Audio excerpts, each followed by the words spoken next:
नमस्कार साथियों, triple P IAS के इस इन न्यूज़ प्रोग्राम में आपका स्वागत है। आज हमारे जो न्यूज़ का विषय है उसमें सिटीजनशिप अमेंडमेंट एक्ट 2019 है। इसकी चर्चा इसलिए की जा रही है क्योंकि कल भारत के गृह मंत्रालय के द्वारा 11 मार्च 2024 को इसको संपूर्ण भारतवर्ष में लागू कर दिया गया है। अब इसके बाद इसके प्रावधान क्या-क्या हैं? इन प्रावधानों का या इस सीएए के अंदर जो भी प्रावधान किए गए हैं, उनको लेकर कुछ समुदायों का, कुछ विशेषज्ञों का विरोध क्या है? इसका कारण क्या है? नॉर्थ ईस्ट में इसका विरोध क्यों किया गया? साथ ही हम देखेंगे इसके साथ एनआरसी, एनपीआर और इनर लाइन परमिट, इनसे संबंधित जो प्रावधान है उनको भी हम इस चर्चा के दौरान डिस्कस करने का प्रयास करेंगे। अब हम देखते हैं सबसे पहले सीएए न्यूज में क्यों है, हमने आपको बता दिया है। उद्देश्य क्या है? तो उद्देश्य हम इसका जो उद्देश्य है वो धार्मिक उत्पीड़न के कारण भारत में शरण लेने वाले व्यक्तियों को रक्षा प्रदान करना है। धार्मिक उत्पीड़न हुआ हो तो इसके लिए प्रावधान किए गए हैं कि एक कट ऑफ डेट रखी गई है, यानी 31 दिसंबर 2014 को या उससे पहले भारत में प्रवेश करने वाले गैर दस्तावेज अप्रवासियों को नागरिकता देना है। यानी इसको गैर दस्तावेज की जगह हम बोल सकते हैं अवैध अप्रवासियों को नागरिकता देना है। अब अवैध अप्रवासी कौन से समुदाय के होंगे और किन देशों से संबंधित होंगे जिन्हें सीए के अंतर्गत नागरिकता प्रदान करने का प्रावधान किया गया है? तो आप याद रखेंगे इसके अंतर्गत अफगानिस्तान, बांग्लादेश और पाकिस्तान, एपीबी, अफगानिस्तान, बांग्लादेश, पाकिस्तान के हिंदू, सिख, बौद्ध, जैन, पारसी, ईसाई समुदायों के प्रवासियों को नागरिकता देने का प्रावधान किया गया है। जैसा कि हमने आपको बताया कि इसमें जिन व्यक्तियों का धार्मिक उत्पीड़न हुआ है उसके कारण उन लोगों ने भारत में यदि शरण ली है तो उन व्यक्तियों की नागरिकता की रक्षा, उन व्यक्तियों को नागरिकता प्रदान करने का प्रावधान सीए 2019 के अंतर्गत किया गया है।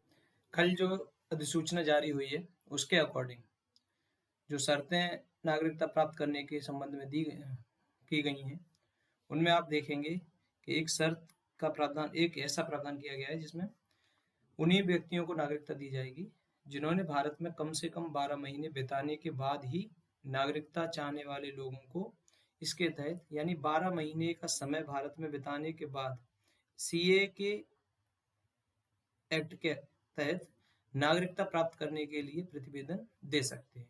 दूसरा प्रावधान यह है इसके अंदर कि उनको नागरिकता प्रदान करने के लिए भारत में शपथ लेनी होगी और वह शपथ में क्या कहेंगे कि ईमानदारी से कानूनों का पालन करेंगे और कर्तव्यों को पूरा करेंगे। इस प्रकार की शपथ उनको लेनी होगी।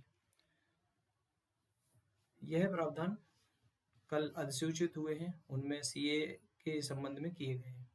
अब हम आगे देखेंगे कि ये जो सीए है, सिटीजनशिप अमेंडमेंट एक्ट 2019, इसका विरोध किए जाने का कारण क्या है और फिर उसके संबंध में जो गृह मंत्रालय है उसने अपनी एक सफाई दी है या क्लैरिफिकेशन दिया है, वो किस प्रकार से दिया है। तो चुनौतियां क्या क्या हैं? पहली चुनौती बताई जाती है कि विशेषज्ञों के द्वारा कि मौलिक अधिकारों का के विरुद्ध है ये, क्योंकि अनुच्छेद 14 जो समानता का अधिकार है, जो नागरिकों और विदेशी व्यक्तियों दोनों को प्राप्त प्रदान किया गया है, इस समानता के अधिकार के जो समानता का अधिकार है इसका उल्लंघन सीए 2019 के द्वारा किया जा रहा है, क्योंकि इसमें नागरिकता प्रदान करने के लिए कुछ वर्गों को चिन्हित किया गया है। दूसरा, धर्मनिरपेक्षता जो हमारे कॉन्स्टिट्यूशन के प्रियम्बल में लिखी गई है उसके विरुद्ध है ये, क्योंकि धर्म के आधार पर, धार्मिक उत्पीड़न के आधार पर इसमें नागरिकता प्रदान करने का प्रावधान किया गया है। धर्म के आधार पर नागरिकता देने और ना देने का प्रावधान इस एक्ट के अंदर देखने को मिलता है।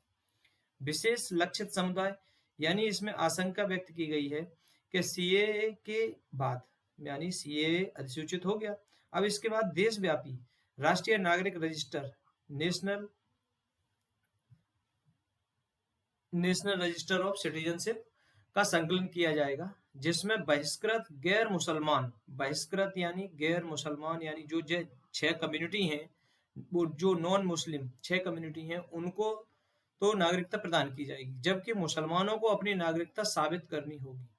यह प्रावधान इस एक्ट के अंदर किया गया, क्योंकि इन जो बहिष्कृत 6 कम्युनिटी हैं इन लोगों को किसी भी प्रकार का डॉक्यूमेंट नहीं देना होगा। यह प्रावधान कल अधिसूचित हुई है, उसके अंदर भी बताया गया है कि इसके अंदर किसी भी प्रकार का कोई भी आवेदन देने के लिए सर्टिफिकेट देने की जरूरत नहीं होगी।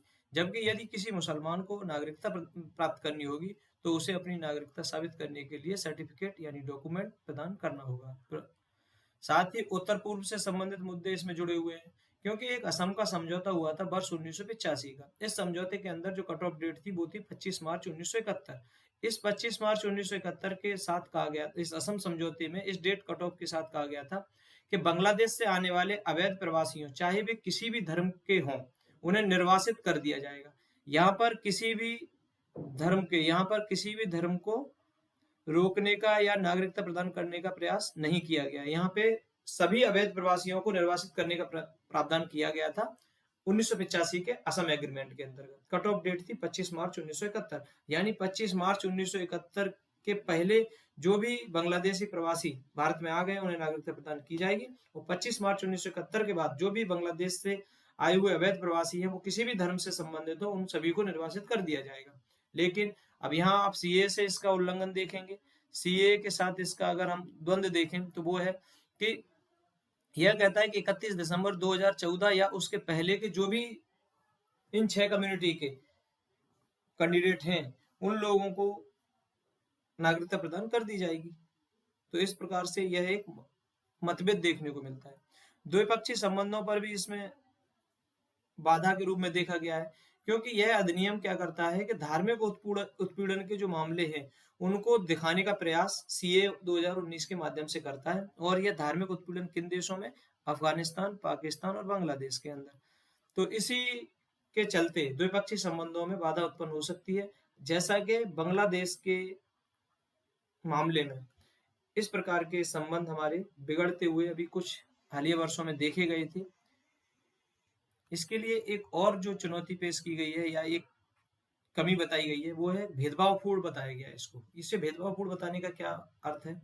क्योंकि इसमें कुछ और शरणार्थी हैं इनके संबंध में कोई भी प्रावधान यहाँ पर देखने को नहीं मिलता है। जैसे श्रीलंका में जो तमिल शरणार्थी हैं, म्यांमार में जो हिंदू रोहिंग्या हैं, उन शरणार्थियों को इस अधिनियम के दायरे में शामिल नहीं किया गया है, क्योंकि सीए की सीमाएं या सीए के जो भी प्रावधान है वो अफगानिस्तान, पाकिस्तान और बांग्लादेश से आए हुए हिंदू, सिख, बौद्ध, जैन, पारसी, ईसाई समुदायों पर ही लागू होते हैं, बाकी किसी और पर नहीं।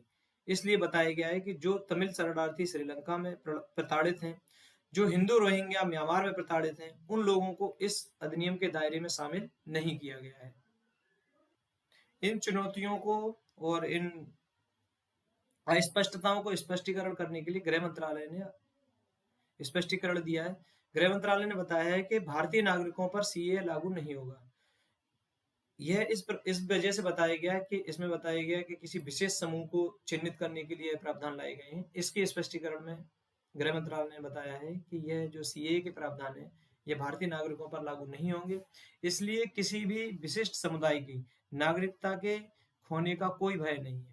यह जो प्रावधान है यह पाकिस्तान, अफगानिस्तान, बांग्लादेश से आए हुए अवैध अप्रवासी हैं जो 31 दिसंबर 2014 से पहले भारत में आ गए हैं, उन लोगों को नागरिकता प्रदान करने का प्रावधान इसके अंदर किया गया है। किसी भी समुदाय की नागरिकता को इसके अंतर्गत निर्वासित करने का या लेने का प्रावधान इस कानून के अंतर्गत नहीं किया गया है। इस प्रकार का स्पष्टीकरण गृह मंत्रालय के द्वारा दिया गया। दूसरा, भारतीय नागरिकता प्राप्त करने की कानूनी प्रक्रिया अपरिवर्तित रहेगी। यह प्रावधान इससे संबंधित है कि आप लोगों को जानकारी होगी कि जो हमारा कॉन्स्टिट्यूशन है इसका पार्ट 2 आर्टिकल हैं इसके 5 to 11, इसके अंतर्गत नागरिकता से संबंधित प्रावधान देखने को हमें मिलते हैं। इसी में आर्टिकल 11 के अंदर कहा गया है, आर्टिकल 11 हमको बताता है कि संसद के द्वारा कानून पारित करके नागरिकता के निर्धारण से संबंधित और नागरिकता के त्याग से संबंधित कानूनों को अधिसूचित किया जा सकता है। संसद के द्वारा इसी शक्ति का यानी आर्टिकल 11 के द्वारा जो शक्ति संसद को मिली हुई है उसी शक्ति का प्रयोग करते हुए संसद ने नागरिकता अधिनियम, ये वाला नागरिकता अधिनियम 1955 पारित किया। इस नागरिकता अधिनियम 1955 के अंतर्गत कुछ श्रेणी बनाई गई हैं जिनके अंतर्गत किसी व्यक्ति के द्वारा नागरिकता के संबंध में प्रतिवेदन दिया जा सकता है, जिसमें पहली श्रेणी है जन्म से, यानी कोई व्यक्ति जन्म से भारतीय हो सकता है। कोई व्यक्ति वंश के आधार पर भारतीय हो सकता है, यानी कुछ उसके पूर्वज भारतीय रहे हो। कोई व्यक्ति पंजीकरण के आधार पर, पंजी रजिस्ट्रेशन के आधार पर ये क्या नाम है, नागरिकता प्रदान करने के लिए प्रतिवेदन दे सकता है। कोई व्यक्ति देशीयकरण के आधार पर नागरिकता प्राप्त करने का पंजीकरण दे सकता है। साथ ही ऐसे व्यक्ति भी नागरिकता प्रदान करने के लिए प्रतिवेदन दे सकते हैं जिन क्षेत्रों को भारत में शामिल कर लिया गया है या भारत के द्वारा उन क्षेत्रों को अपने क्षेत्र में शामिल कर लिया गया है। जैसे बांग्लादेश और भारत का जो बॉर्डर एग्रीमेंट हुआ, उसके तहत कुछ एरियाज को भारत के अंदर समाहित किया गया और कुछ एरियाज को भारत के बाहर किए गए। तो जो एरिया भारत के अंदर समाहित किए गए, उनके नागरिक भारत में नागरिकता प्राप्त करने के लिए प्रतिवेदन दे सकते हैं। तो गृह मंत्रालय ने बताया है कि जो नागरिकता अधिनियम 1955 है, इसके अंतर्गत जो सामान्य नागरिकता प्राप्त करने के प्रावधान है वो हूबहू लागू रहेंगे, यानी विदाउट परिवर्तन के वो जो कानून है, जो नागरिकता प्राप्त करने के आधार हैं, शर्तें हैं, वो लागू रहेंगी। तो इस वजह से इसमें घबराने की और चिंता करने की कोई जरूरत नहीं है किसी विशिष्ट समुदाय को या किसी और अन्य कम्युनिटी को। साथ ही इसमें कुछ अपवाद रखे गए हैं। इसमें अपवाद यह रखा गया है कि बिना दस्तावेज के, यानी जो अवैध अप्रवासी हैं, उनको नागरिकता के प्रावधान 6th शेड्यूल के जो अधिसूचित क्षेत्र हैं, आदिवासी क्षेत्र हैं, किसके, AMTM, असम, मेघालय, त्रिपुरा, मिजोरम के, असम, मेघालय, त्रिपुरा और मिजोरम के जो आदिवासी क्षेत्र हैं, वहां पर CAA के प्रावधान लागू नहीं होंगे। यह AMTM, असम, मेघालय, त्रिपुरा, मिजोरम में कुछ क्षेत्र को अधिसूचित, ये आदिवासी क्षेत्रों के रूप में अधिसूचित किया गया है। इन क्षेत्रों में CAA 2019 के प्रावधान लागू नहीं होंगे।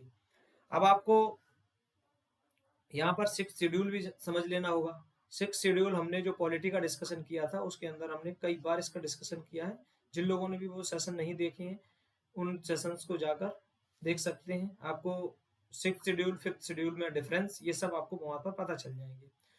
साथ ही जो CAA 2019 है, इसके प्रावधान इनर लाइन परमिट वाले जो एरिया हैं, इनर लाइन परमिट ILP के जो एरिया हैं, उनमें आने वाले जो ILP के अंतर्गत जो भी क्षेत्र आते हैं, उन पर भी ये प्रावधान लागू नहीं होंगे। यह जो इनर लाइन परमिट है, इसकी घोषणा होती है Bengal eastern frontier regulation act 1873 के अंदर। यह आपको एक्ट याद रखना होगा कि Bengal eastern frontier regulation act 1873 के अंतर्गत इनर लाइन परमिट का जो प्रावधान किया गया है। इस ILP के अंतर्गत जो क्षेत्र आते हैं, वहां पर भी CAA के प्रावधान लागू नहीं होंगे। अब आपको यह देखना होगा कि इसमें ILP के अंतर्गत क्या प्रावधान रहते हैं। इनर लाइन परमिट के अंतर्गत प्रावधान यह रहते हैं कि इसके अंदर आने वाले जो पहाड़ी क्षेत्र हैं, उसमें प्रवेश करने तथा निवास करने के लिए जो अन्य भारतीय लोग हैं, जो सामान्य भारतीय लोग हैं, उन लोगों को यहाँ पर अगर प्रवेश करना है, निवास करना है, तो उसके लिए इन्हें इनर लाइन परमिट प्राप्त करने की जरूरत पड़ेगी। और यह इनर लाइन परमिट जब तक नहीं मिलेगा, तब तक वो लोग इन क्षेत्रों में प्रवेश नहीं कर सकते।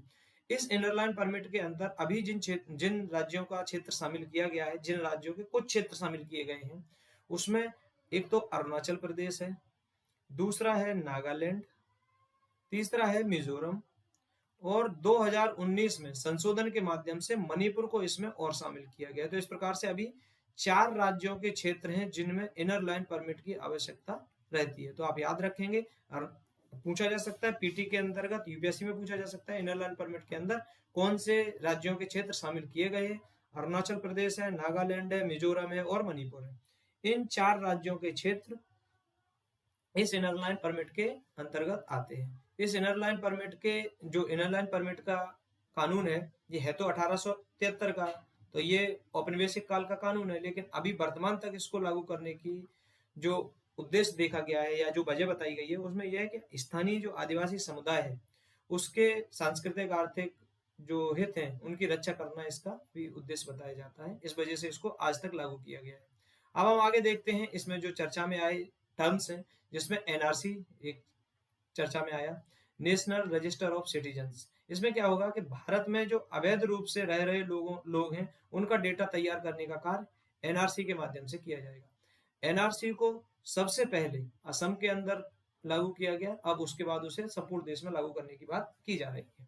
तो आप ये बात याद रखेंगे कि एनआरसी का संबंध अवैध रूप से जो भारत में रह रहे लोग हैं उनका डेटा तैयार करना है।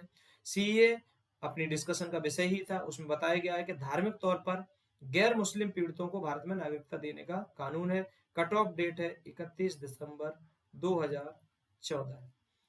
अब एक टर्म आता है एनपीआर, नेशनल पॉपुलेशन रजिस्टर, राष्ट्रीय जनसंख्या रजिस्टर। इसमें क्या है, देश के सभी सामान्य जो निवासी हैं उनकी सूची इसमें शामिल की जाती है।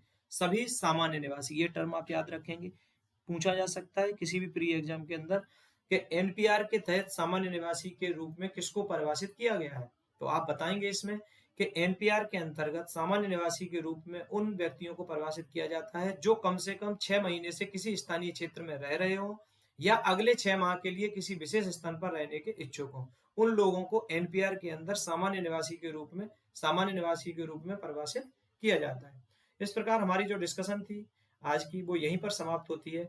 मैं उम्मीद करता हूं कि आप लोगों को ये जो इन न्यूज प्रोग्राम था आपको पसंद आया होगा। यदि आप लोगों को यह सेशन पसंद आया है तो आप इसको ज़्यादा से ज़्यादा लाइक करें, अपने दोस्तों के साथ शेयर करें, और यदि हमारे चैनल पर नए हैं तो हमारे चैनल को सब्सक्राइब करें।